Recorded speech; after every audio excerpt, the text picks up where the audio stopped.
Welcome to the Silverthorne Pulse. I'm Kim Jardam, and I'm here today with Town Manager Ryan Highland. And we're going to give you a recap of our April 24th, 2024 work session and Town Council meeting. Thanks for being here. Yeah, thanks. We're here at Town Hall today for a new setting. We're going to start and jump in with discussion items from the work session.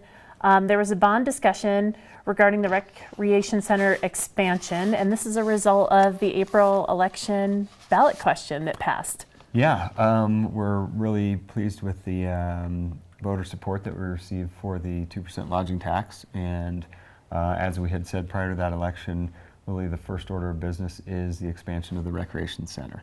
And so we had been planning that we would tackle that one way or the other, but with that 2% lodging tax now secured, we don't have to make some tough decisions about shelving some other projects. We can really move forward with a lot of the plans that we have on the book. So what that means is leveraging that new 2% through a bond measure, most likely, and so figuring out the financial side of how we're going to finance that over a number of years. Basically like a home mortgage, you don't generally pay cash, and that's what we'll be doing. So council got a kind of an initial conversation with some of the consultants that we work with on the financial side of looking at what those rates might be and what the annual payment might be, and do you do 20 years or 30 years, and just kind of some initial conversation as we're getting into the planning for the rec center. So we did also talk just a little bit about a little further down the road.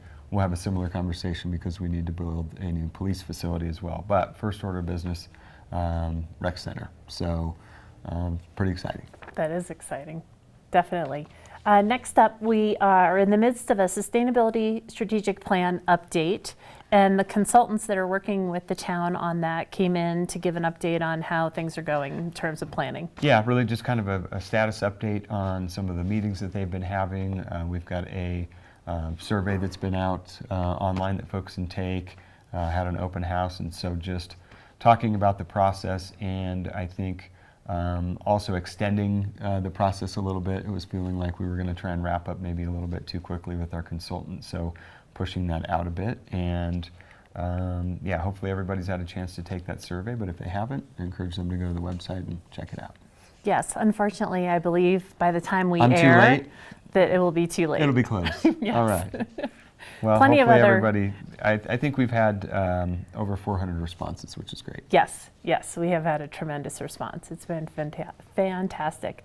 Also, Shoshone water rights presentation and discussion by our town attorney. What is that about? Yeah, so the Shoshone plant that is on the western slope, many folks are probably familiar with because you see it on I-70 when you're out west there.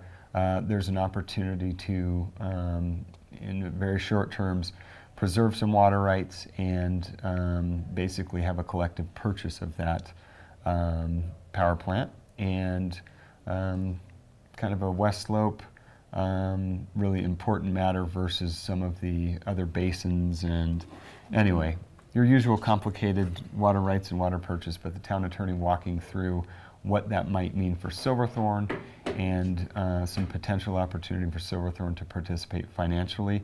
Not in a big way. Some of the other western slope communities are potentially in for $1 million or $2 million, but much smaller potatoes here in Silverthorne. So more conversation there. This was just an initial introduction to that topic.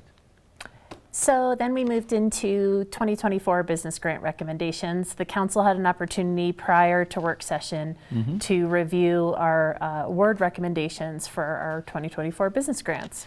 Yeah, great program that we started back in 2012, or whatever year that is, 2012. And there are kind of two tracks, one traditional sort of facade improvement track and another that we call economic development, where businesses, if they have some capital items that they can tie to hiring new individuals, then we can fund those as well, or unique amenities. So like you said, presented some recommendations to council, and looking forward to, I guess our 12th year of business grants in the community. So those are generally capped at $10,000, and so we had a range of, I think, a $2,000 award up to some $10,000 awards, a total of about $47,000, $48,000 that'll be awarded. So we'll share some more information on those projects as they start work on those, and then we'll do some ribbon cuttings and celebrate those. So, Absolutely. So those grant applicants will be hearing from us by May 1st. yeah, So I won't say names that'll- yet because Right. yeah, still not No. known yet. No. All right. And then we had a pause between work session and the council meeting for our 2024 class of 2024 scholarship recipients that came to visit and meet our town council members. Yeah. So that was wonderful. Scholarship night at the high school a couple of weeks ago, and Silverthorne scholarship recipients got to hang out with the council a little bit before the meeting, and I know all those kids love the question of where are you going and what are you going to do with the rest of your life. You know, simple stuff like that. But good opportunity to, kind of send the kids off on their new journey. Absolutely. So moving into the regular council meeting, there was a resolution regarding the art spot.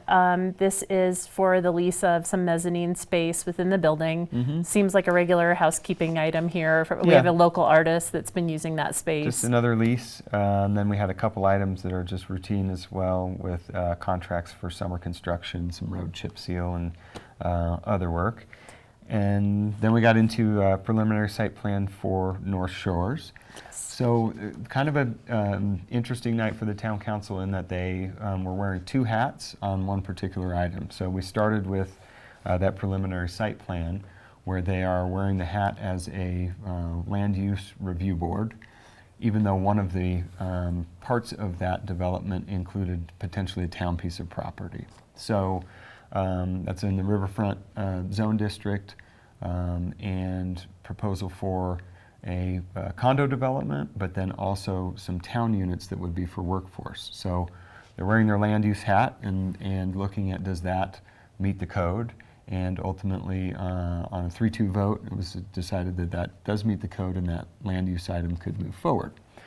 So then they transition into the different hat, where they're in executive session as the owner of one of the parcels that was potentially in the mix in a partnership with the developer.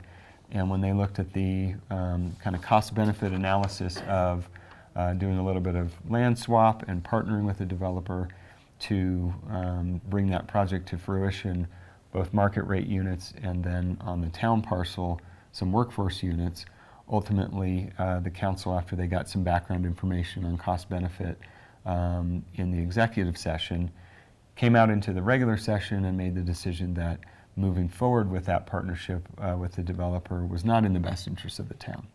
So kind of maybe a slightly confusing night, and you had a land use approval that did move forward, but then essentially because the partnership was not approved to move forward with the council, then the project that was approved essentially can't move forward, at least not in partnership with the town.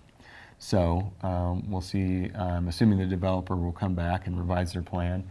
And then the council will also have future conversations about the town's parcel and what they would like to see. There were conversations about open space, park space, maybe reduced number of workforce units, but at the end of the day, as proposed, that won't be moving forward. Okay. So yeah, two hats, a little more confusing than a regular evening with council. Sure, sure. I think that wraps up our evening of April 24th. We've got May First Friday coming up, which is a big one. It's our locals appreciation party on the Performing Arts Center lawn, first Friday in May. Very popular, lots of locals, and great to support local nonprofits. Yes, So. absolutely. Great. We'll see you next time. Thanks for joining us.